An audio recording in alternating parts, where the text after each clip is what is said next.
when the saints go marching in. Vox Fidei brings you into the inner life of the Word made flesh. Father Chris guides us in the lives of the saints in Saintly series. Welcome, it's Saintly series. Today, 27th of September, we celebrate St. Vincent de Paul. St. Vincent de Paul was born on the 24th of April, 1581, into a very poor family in Pau, France. He was taught by the Franciscans at that. St. Vincent de Paul was a very intelligent young man, such that he was hired to teach other children from wealthy families. He used the money he earned from tutoring to sponsor himself in the university at Toulouse, where he studied theology. He was ordained a priest at the age of 19 in 1600, and 5 years later, while on a ship traveling from Marseille to Narbonne, St. Vincent de Paul was captured and sold into slavery.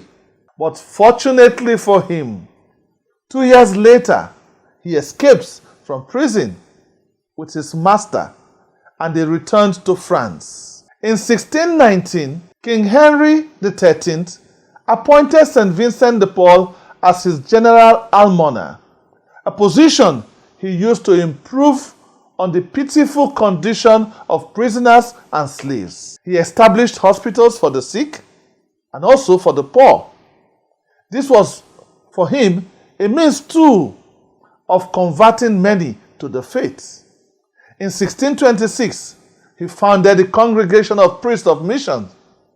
They lived in a community and devoted themselves to the salvation of the poor. St. Vincent de Paul regularly held retreats for both priests and lay people, and his retreats were talks of the town, helping people to build their spiritual lives, especially priests.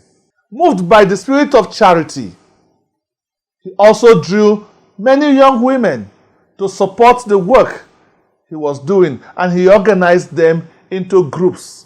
This he called Ladies of Charity. He used their contributions also to operate the general hospitals in Paris, where majority of the destitutes were. St. Vincent also founded a home for the elderly.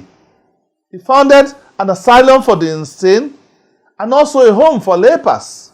He entrusted the care of these less fortunate persons to the Daughters of Charity, a congregation which he co-founded with St. Louis de Marillac in 1633.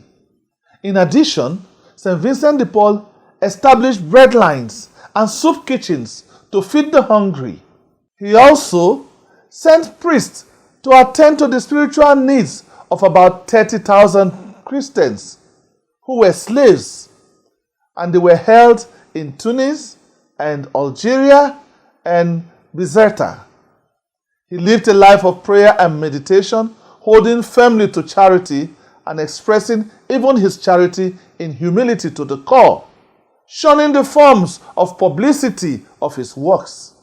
He died on the 27th of September 1660 at the age of 80 in Paris, and his incorrupt heart is kept in the convent of the Sisters of Charity.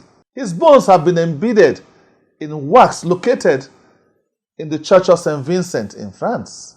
Today, a number of organizations specifically inspired by his works and his teachings claim him as their founder or even their patron saint. They are grouped in loose federations known as the Vincentian family. Among these organizations is the Society of St. Vincent de Paul, a charitable organization dedicated to the service of the poor, established in 1833 by French university students led by Frederick Ozanam. From St. Vincent de Paul, we see a life of selflessness. His selfless service to the helpless and to the poor in the society simply reminds us of our Christian duties to always assist those who are in need. And this we must do without parading our good deeds. We are enjoined to emulate and show mercy to the poor around us, because it is only through love that we can heal the world. He was canonized on the 16th of June 1737 by Pope Clement XII. He is the patron saint of charities, of horses, of hospitals, of prisoners, of lost articles, of leprosy, of St. Vincent de Paul Society, of volunteers, and of course the congregation of St. Vincent de Paul, the Vincentians, and the Daughters of Charity. The color of the day is white. What we offer the saints is veneration. Peace be with you. I am Father Chris, Vox Fidei. Oh, when the saints go marching in. Oh, when the saints go marching in. Vox Fidei, God is in charge.